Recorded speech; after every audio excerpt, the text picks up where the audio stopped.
Mowgli teaser చూశాను. Frank అయితే నాకు ఈ టీజర్ కంటే ముందొదిలిన గ్లిమ్సే బాగా అనిపించింది. ఫార్ బెటర్ అనిపించింది. టీజర్ చూసిన తర్వాత నాకు అర్థమైన స్టోరీ. సో హీరో అడవిలో ఉండేటట్టున్నాడు. సో మన వాడికి పోలీస్ ఆఫీసర్ కావాలనేది డ్రీమ్. సో దానికోసం ఏదో ప్రయత్నాలు చేసుకుంటున్నట్టున్నాడు.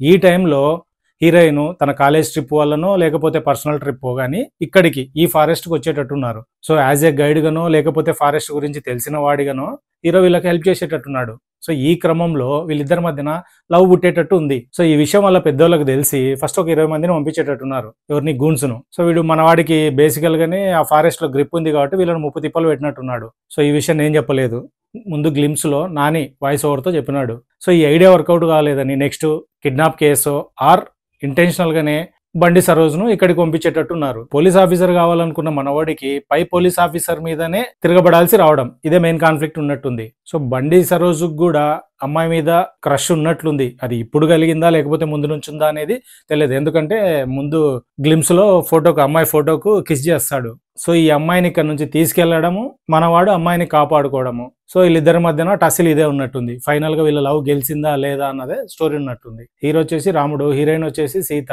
హనుమంతుడు వైవహర్ష ఉన్నట్టున్నాడు, రావణుడు బండి సరోజ్ కుమార్. అది వాళ్ళే చెప్పినది, మనం కాదు. ఇదంతా విన్న తర్వాత నాకు వెంకటేష్ దేవభారతి యాక్ట్ చేసిన బొబ్బిలా సినిమా గుర్తొచ్చింది. రీసెంట్ గానే చూసిన ఆ సినిమాను కాబట్టి. సో టీజర్ ఓపెనింగ్ లో శ్రీ హనుమాను గురుదేవుల ఆ సుందరకాండము ఎంఎస్ రామారావుది ఆ ఓపెనింగ్ అది బాగుంది.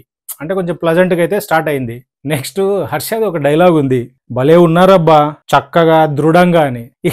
ఈ వాయిస్ ఓవర్ విన్న తర్వాత నాకు రానా ఒక యాడ్ చేసింటాడు, అదేంటి రాధా టీఎంటీ స్టీల్ కు సంబంధించింది ఏదో, ఆ ఫీలింగ్ కలిగింది. అసలు ఇలా ఎందుకు చెప్పించినారో నాకైతే తెలియదు. నెక్స్ట్ సేమ్ హర్షనే హీరోత్ అంటాడు, జనాలు ఇన్నేసి మాటలు అంటుంటే నాకే గూట్లో కాలుతుంది, నీకెలా ఉంది అని. అప్పుడు మన రోషన్ కనకాల లైఫ్ ఫిలాసఫీ చెప్పడం స్టార్ట్ చేస్తాడు.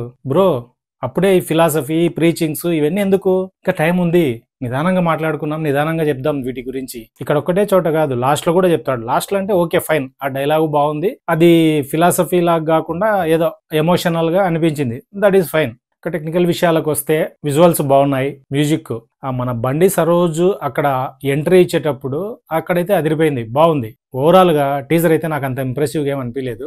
ట్రైలర్ వచ్చిన తర్వాత మరింత డీటెయిల్ గా మాట్లాడుకున్నాం. నా రివ్యూ కనుక మీకు నచ్చినట్లయితే లైక్ చేయండి, షేర్ చేయండి, సబ్స్క్రైబ్ చేసుకోండి. ఇంకొక ఇంట్రెస్టింగ్ వీడియోతో మళ్ళీ కలుద్దాం. అంతవరకు Tata, by by, good bye.